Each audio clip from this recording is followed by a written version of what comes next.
अब क्रिया करनी कैसे है पहले मैं आपको करके दिखाऊं। इस क्रिया का नाम है मेरु दशबंध धिवो क्रिया। यस, मेरु यानी स्पाइन, मेरु दशबंध धिवो क्रिया। जैसे कहा नाम थोड़ा अलग है, क्रिया भी थोड़ी अलग है, लेकिन काफ़ी इफेक्टिव है और इजी भी है। हम ये क्रिया अपने वर्क प्लेस पे भी कर सकते हैं और घर पे भी रेगुलर वर्क फ्लो में भी इसको इन्वॉल्व कर सकते हैं। ये क्रिया अपर बैक के साथ स्पाइन के लिए इफेक्टिव है, नेक के लिए इफेक्टिव है और ओवरऑल बॉडी के लिए ही इफेक्टिव है। तो क्रिया करनी कैसे है पहले मैं आपको करके दिखाऊं, फिर हम सब मिलकर इस क्रिया को करने वाले हैं। मेरु दशबंध धिवो क्रिया करने के लिए नॉर्मल सिटिंग पोस्चर में बैठना है, जो कि आप सभी लोग बैठे हुए हैं कंफर्टेबली। इस बीच अगर किसी को लगे कि पैरों में तकलीफ है तो तुरंत वो पैर अनफोल्ड करके रिलैक्स होकर बैठ सकते हैं। शुरुआत है, बिगिनिंग में कस्टमाइजेशन बनता है, बस कंफर्टेबल फील कराना जरूरी है और ध्यान इन क्रियाओं पर देना जरूरी है। इसलिए अगर बीच में तकलीफ हो तो तुरंत आप पोजीशन रिलीज करके कंफर्टेबल हो सकते हैं।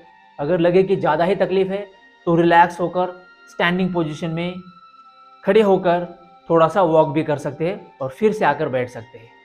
बस अपनी बॉडी को और अपने बॉडी के साथ कम्युनिकेशन कंटिन्यू रखना है।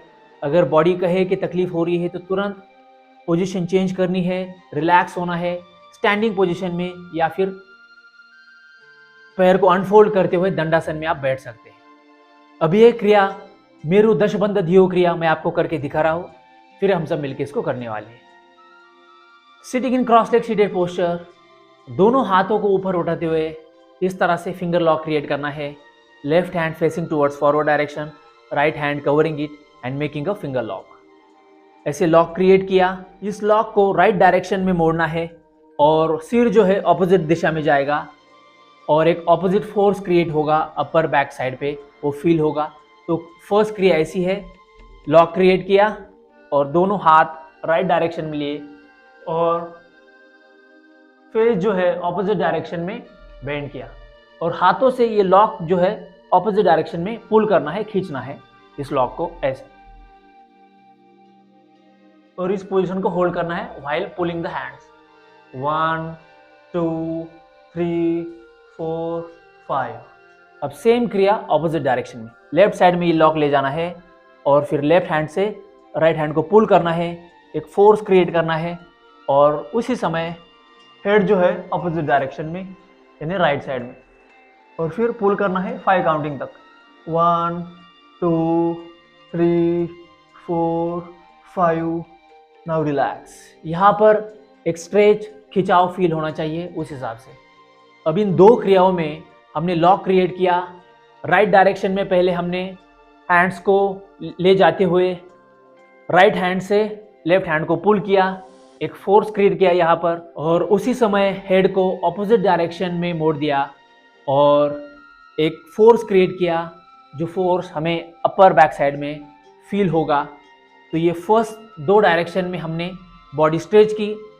अब इसी लॉक को ऊपर ले जाते हुए हेड के ऊपर से ये लॉक ले आना है और फिर राइट साइड में राइट हैंड से लेफ्ट हैंड को पुल करना है। ये थर्ड वन ऐसे 1 2 3 4 5 इस तरह से पुल किया कंटिन्यूस वे में। अब ऑपोजिट डायरेक्शन लेफ्ट साइड में 1 2 3 4 5। यस, ये 2 लॉक हमने क्रिएट किए और दोनों डायरेक्शन में हैंड्स के जो लॉक क्रिएट किया था उसको पुल किया। अब यहाँ पर जब हम पुल करेंगे, सपोज लेफ्ट साइड में पुल कर रहे हैं, तो हेड जो है राइट साइड में हमें थोड़ा सा फोर्स क्रिएट करना है थ्रू हेड, और हैंड से लेफ्ट साइड में फोर्स क्रिएट करना है, यानी यहाँ पर ऑपोजिट फोर्स क्रिएट होगा तो अपर बैक पर हमें नेचुरली फोर्स फील होगा और अपर बैक जो है वो हील और बैलेंस और हेल्दी होने लगेगी। इस क्रिया से रेगुलर प्रैक्टिस से ऐसे बस ऑपोजिट फोर्स क्रिएट करना है 1 2 3 4 5, और वही सेम हमने राइट साइड में भी हैंड्स के लॉक को ले जाते हुए राइट हैंड से पुल किया और ऑपोजिट फोर्स क्रिएट किया यहाँ पर 1 2 3 4 5 ऐसे। अब ये 4 डायरेक्शन हो गए। अब 5th वन जो है उसी हिसाब से जैसे लॉक हमने हेड के ऊपर से लिया था, अब हैंड को जो है हेड के पीछे से ले जाने की कोशिश करनी ऐसे, और फिर राइट हैंड से पुल करना है 1 2 3 4 5। अगर ज़्यादा ना भी बन पाए, इतना भी बन पाए तो भी चलेगा, ऐसे भी किया तो भी चलेगा।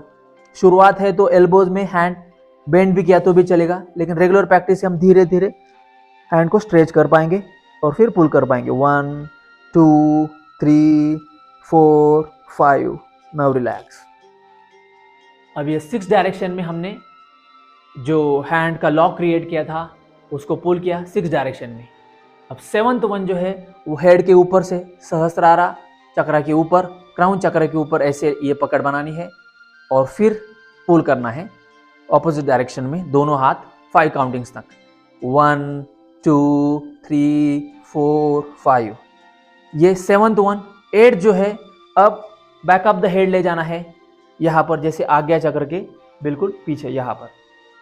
ये लॉक ऊपर था पहले क्राउन चक्र पे, अब 3rd आई चक्र लेकिन बैक ऑफ द हेड, यहां पर ये लॉक प्लेस किया। अब दोनों हाथों को ऑपोजिट डायरेक्शन में स्ट्रेच करना है 1 2 3 4 5। और जो हमें खिंचाव या स्ट्रेन या स्ट्रेच जो फील होगा वो अपर बैक पे, शोल्डर पे या नेक सेक्शन पे फील होगा ऐसे। ये 8th वन हो गया। अब 9th जो है ये जो लॉक है सीधा ऊपर ले जाना है डायगोनली यहाँ पर और फिर स्ट्रेच करना है 1 2 3 4 5। अब रिलैक्स। अब last one 10th one, lock release करते हुए दोनों हाथ पीछे ले जाने हैं लोअर बैक साइड पे यहाँ पर ऐसे, और फिर 5 काउंटिंग तक दोनों हाथों को ऑपोजिट डायरेक्शन में पुल करना है 1 2 3 4 5। Now relax, release the lock and come back to the normal position in ध्यान मुद्रा। ये 10 डायरेक्शन में रेगुलर प्रैक्टिस से हम कंटिन्यू कर पाएंगे इस क्रिया को। 10 डायरेक्शन में हमें हैंड्स को ले जाना है इस पकड़ को और दोनों हाथों को पुल करना है ऑपोजिट डायरेक्शन में।